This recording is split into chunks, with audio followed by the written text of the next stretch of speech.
Support for Need to Know comes from the Carnegie Corporation of New York, supporting innovation in education, democratic engagement, and the advancement of international peace and security. Learn more at carnegie.org.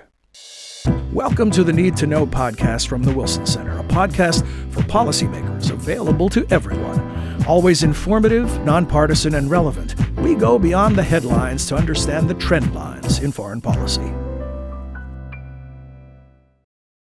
Hello and welcome back to another episode of Need to Know. I'm your host, John Milewski. Well, as we sit down to record this episode of the Need to Know podcast, we're just days away from the second anniversary of the completion of the U.S. withdrawal from Afghanistan. What was an ending for some was only the beginning for millions of others. According to UN statistics, Afghan refugees are the third largest displaced population in the world after Syria and Ukraine refugees. In 2023, there were at least 8.2 million Afghan-hosted refugees across 103 different countries. Here to help us learn what we need to know about the fate of these displaced people is Thon Majok. John Thon serves as director of the Wilson Center's Refugee and Forced Displacement Initiative. John. Thank you, John, for having me. So, John Thon, we know that at the time of the U.S. withdrawal, there was a mass exodus and people were rushing to get out of the country. Has that slowed now, or are people still leaving Afghanistan at a significant rate? So as we approach the second anniversary of that withdrawal, John, I want to put our viewers back to the scene of how it looked like almost 2 years ago. People were just rushing to the airport, trying to get into the airplane by all means. And if you could look back, the situation was really, really dangerous, but also fearsome for many. And as we approach this anniversary, people are reminded that millions of people are still in that state of mind where those who were brought here to the United States are still in a cloud of legal uncertainty. What that means is that since the withdrawal around 2021, close to 100,000 Afghans were brought to the United States through humanitarian parole and other admission pathways. What they are facing here in the United States is that they were to be here temporarily, and then the hope was that after 2 years, their legal presence in the United States would be extended so that they can have that legal permanent residence. That is not the case for some as of now, because the extension is yet to kick in, and that temporary presence would be expired by August this year. And so the question for some of those, am I going to be deported back to Afghanistan? And would I face the same situation that I was in about 2 years ago? That's one. The second is that people that are currently in Afghanistan, those are internally displaced, more than 3 million. They are living in a situation that I would describe as involuntary immobility. That means they are forced to leave, but they cannot leave because the Taliban securitize the border. They are not going anywhere. And then while they are in the country, they are also being threatened, especially if they had affiliated with U.S. government before the Taliban took control of the country. And so they live in that state of mind of physical fear, mental fear, and that involuntary immobility. They are not moving anywhere because they are not allowed to. So that's the situation. Let's face it. This is the situation for some of them, but few of them, so of course, they are happy to be here in the United States. Some have obtained their legal permanent residency here, but again, they have people that are not there yet. I want to ask you a separate question about both groups. Let's talk first about those who are in the U.S. or perhaps in other countries. As far as their situation becoming more stable, where they have some certainty, can they stay beyond the deadline for the expiration of their temporary status? Is the holdup a function of politics? Is it bureaucracy? Is it just that there's a long waiting list and processing takes time? Why are people living with this cloud of uncertainty hanging over them? It is a combination of all of the above. There are bureaucratic backlogs because, again, let's take the case of the United States. There are people coming from Ukraine,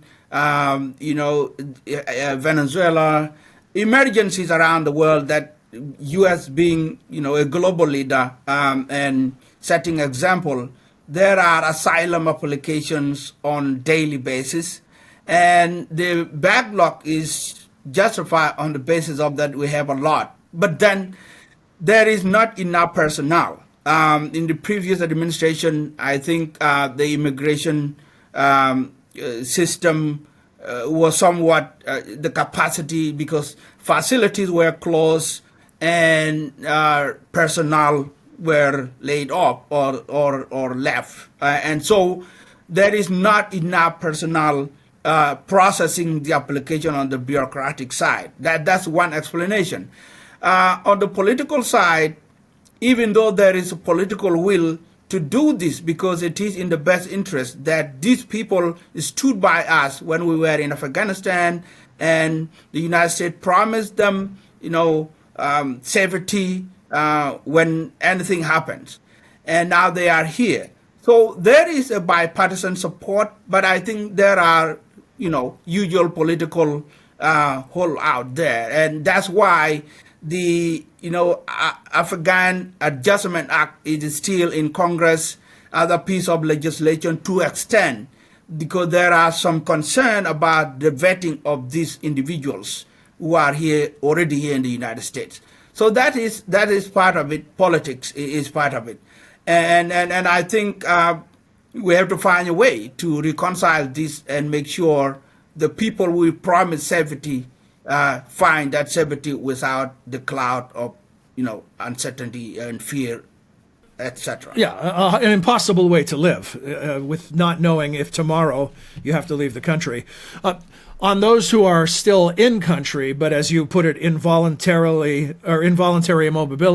immobility, excuse me for stumbling over my words, how can the international community or the U.S. be of service to those individuals? It's much more complicated because they're still in Afghanistan. That is correct. It is very complicated. The internal displaced people, the IDPs, are under the jurisdiction of the government that is actually not giving them the right for protection. And so there is a sort of difficulty there. But I think if, the allies that were in Afghanistan before the Taliban took control are in consultation with the government in control, there are diplomatic ways to approach the situation, especially the situation of women in Afghanistan in terms of their safety, the livelihoods.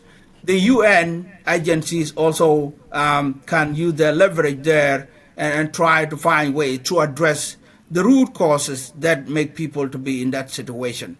And I think there are difficulties, but countries that are, for example, Iran is hosting the largest Afghan refugees, Pakistan. And so Pakistan, with the U.S. relationship, other countries, they can talk and then talk with the government, the current government in Afghanistan. And I think there are avenues to do that, but it is difficult. For those who wish to leave the country and are fortunate enough to get out, at least there's a certain amount of safety in that they're not under Taliban rule. On the other hand, they need homes, they need jobs, they need food for their families. What about once they are in another country, whether the U.S. or elsewhere? Is there enough support on the ground to help people essentially build new lives from scratch? I think there was the Associated Press survey that was done a few months after the withdrawal of U.S. from Afghanistan, And there was a significant support of these Afghans who stood by us, by the U.S. government, when they help us being translators, interpreters, work with military. There was a support, and I think there is still support to this group being welcome and to be integrated into the community. And when they were here, early on, I think people received them in their local communities. The question is, can the government and the political will come together to help these people transition while they are already here in the United States? The integration, their kids to school, finding employment. And this is part of the legal uncertainty. When the 2 years temporary stay are not extended, then there will be no work for these people. And that is part of the fears. They cannot find, it's part of the work authorization. And so I think the political will to do this, and if Congress act on these pending legislations, it helps the local citizen to integrate these people without, fear of these people could be deported if their legal presence expires. In addition to the political will, do you think there's enough urgency around the question? When we were 2 years ago and the withdrawal was happening in real time and it was dominating news coverage, there was a sense of urgency among individuals and among nations. Has that decreased over time, and is the problem larger than the urgency that we're applying to it? Yeah, I think so. The urgency has sort of dissipated because, again, in the news cycle and the political environment and other crises that are emerging in all over the world, the fear is this is not going to receive much attention as it should be and as it was when the situation occurred. And so part of this is that the public should still engage with this group and also engaging our leaders to not lose sight of this, because it is tied to the national security of the United States, and it is also about our moral standing, our leadership by example. If we promise, we should keep. And I think those are situations, but also it is about the women, it is about the children, it is about the elderly and our fellow human beings that are going through this. And so we should bring back the urgency and the will to act on these issues that they are facing. Whether we're talking about Afghanistan or Syria or Ukraine, we live in an unprecedented time in terms of all of the movement and displacement that's occurring. Is the world handling it in real time in a way that makes sense to the scope of the problem, or are we still playing catch up? I think we're still playing catch up, and our mindset is still that this is going to go away sometime soon. Well, forced displacement is going to be a trend in the next several decades. It's not going to go away. Not years, decades. Decades. Yes. And it is not going to be solved in one day. So I think we have to bring a different mindset here, that we have to try a different approach to address this, to manage this. And there are three structural forces that we need to manage or address in order to manage the forced displacement flow here. One are the displacing factors, and these are the root causes. Why did people leave in the first place? We tend to react to the symptoms, which is the refugee plight, people being displaced. But it goes deeper as to why there was a conflict in the first place. So we need to address the displacing factors. Second are the marginalizing forces. And this is when refugees are in a host country or are in a third country for a settlement, such as the United States here. We need to address issues that are marginalizing their presence. And one of them, of course, here is that their legal presence. Can we do something to make sure they are protected legally? And if we don't, and they are already at our borders, we are marginalizing, and it is not helping them, and it's not helping us either. So factors that facilitate the integration while they are in the host country or third country. We need to manage those. And then there are third factors, which are immobilizing forces. And these are the factors that prevent their upward mobility within the society. So we need to give them opportunities to be part of the global society in terms of their contribution to economy, recognizing their human agency, and not consider them as others, because that mindset will keep them at the margin of society and it's not going to help. And so I think the urgent issues now are the displacing factors, so that we don't have these growing numbers of forcibly displaced people. We need to address the root cause from the country of origin, helping the host country who are hosting them, and make sure we integrate them into our societies once they are at our borders. Well, John Thon, thank you for your insights on this issue and your leadership of RAFTI at the Wilson Center. It's important work, and as you said, decades. We're not talking years, we're talking decades that the world's going to be responding to this crisis. Thanks for your time today. Thank you, John. Our guest has been John Thon Majok. He is the leader of RAFTI, the Refugee and Forced Displacement Initiative.